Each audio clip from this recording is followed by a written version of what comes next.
Hello, my name is Taylor Moffit, and I'm a psychotherapist, yoga and meditation teacher, personal transformational retreat leader, and I live in Boulder, Colorado. And thank you for joining me today. Welcome. So glad you're here.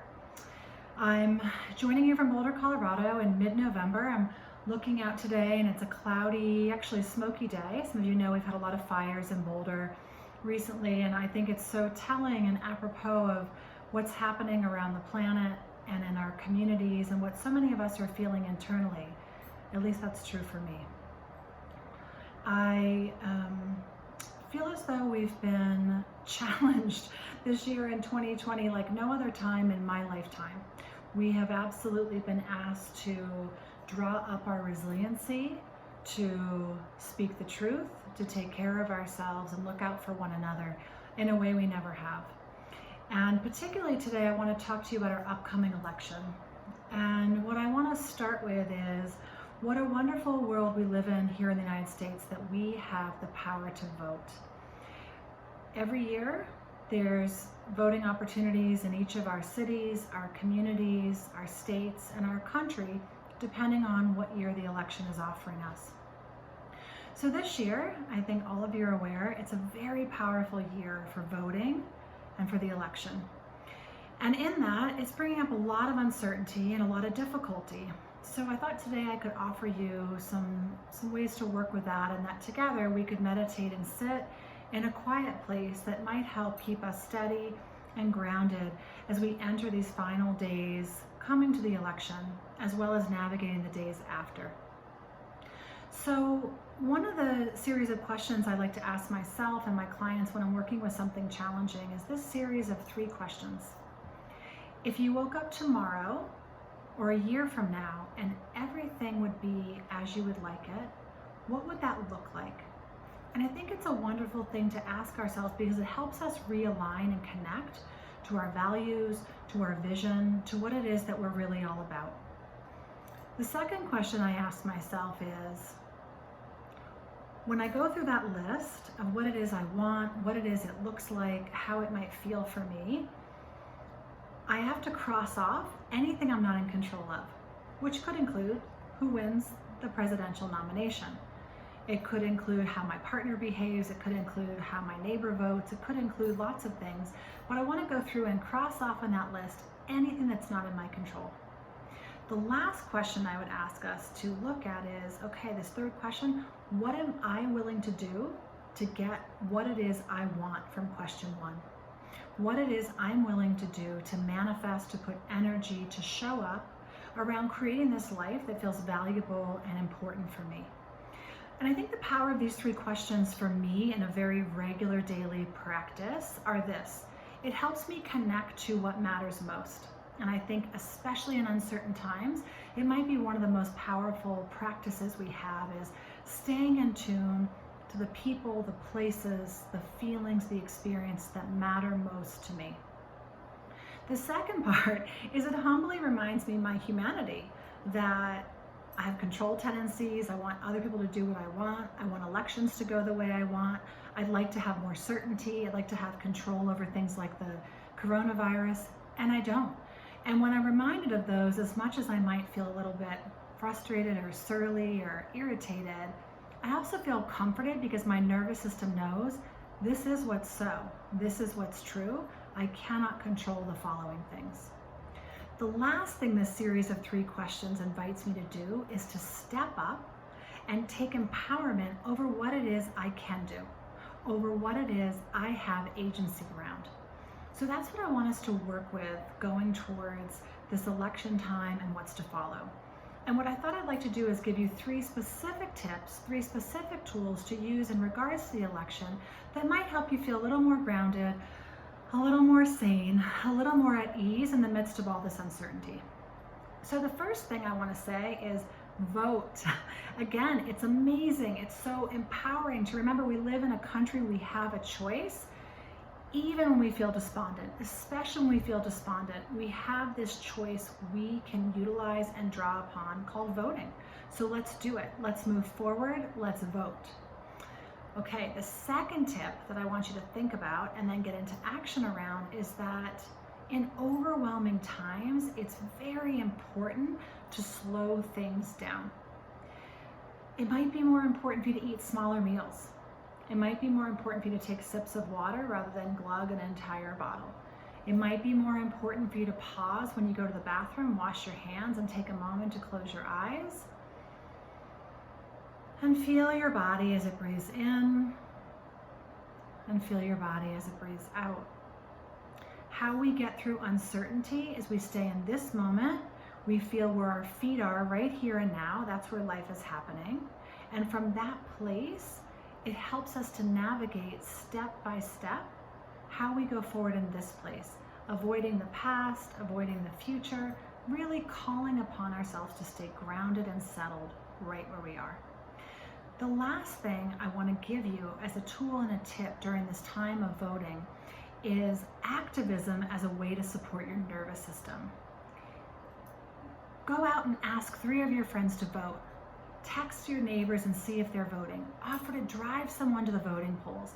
Better yet, go to the voting polls. Bring Halloween candy. Throw it at the voters. Drop off waters. Honk your horn. Throw out stickers. Spray confetti. Encourage people to use their voices and vote. This form of activism is a way to remind yourself that you have choice over certain things. You have complete empowerment and agency over certain things, and it helps you shift away from the things you have no agency or choice around. So I'm hoping that these tips and these tools will be something you can work with in the coming days.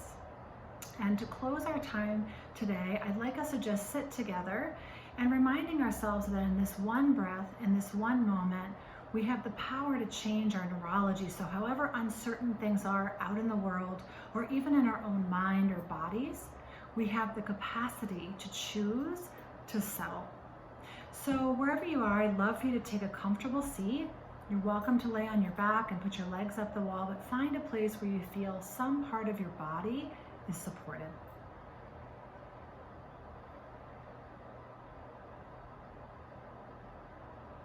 From there, I'd like you to put your hands on your body. Maybe one on your chest and one in your solar plexus, perhaps both over your heart. And let your eyes either softly close or just rest at one spot. Notice the beating of your heart. And know that you're sitting as you're sitting right here, placing yourself in the center of this moment.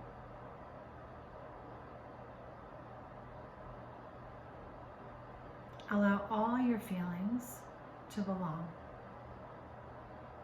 So begin to scan through your physical body, hearing what's there, feeling what's there, and perhaps just reminding each sensation you belong.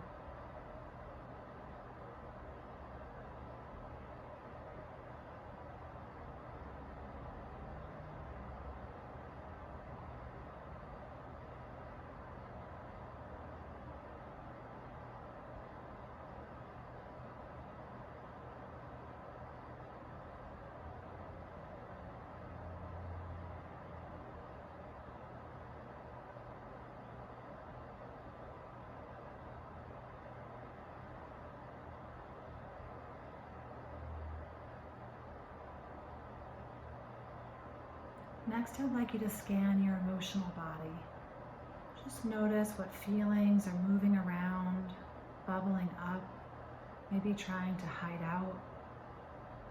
Can you notice, name, and let each one belong? Perhaps even saying to each feeling, you belong.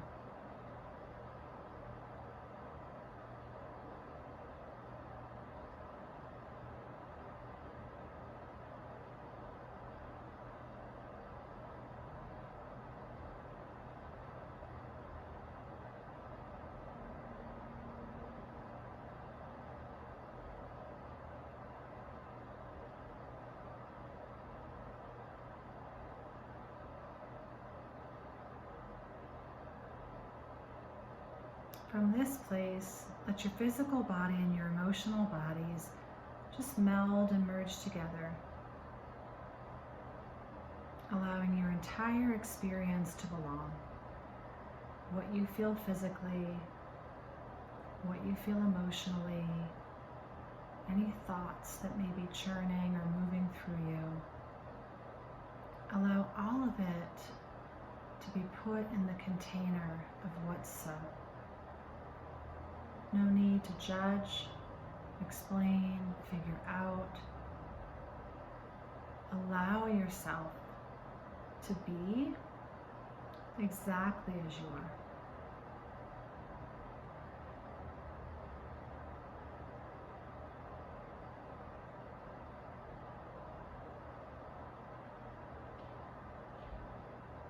And just like sediment in water, let anything heavy or sticky or challenging, let it belong and let it keep falling down toward your pelvis, toward the floor. With gravity, let it fall towards the earth.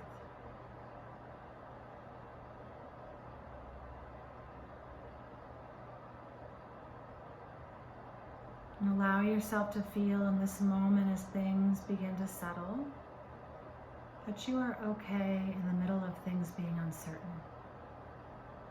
That no matter what happens in this election, you are okay in the middle of uncertainty and discomfort.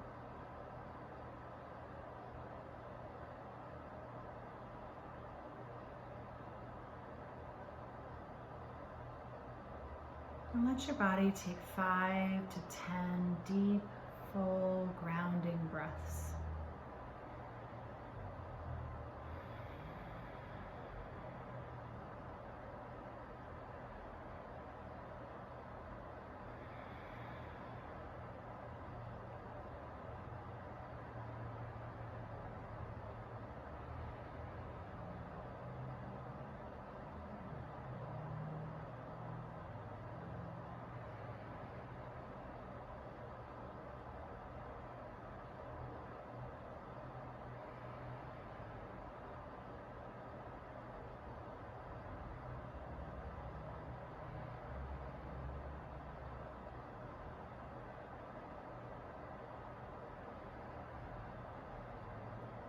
As you're ready to bring yourself back into your space, interlace your fingers and stretch.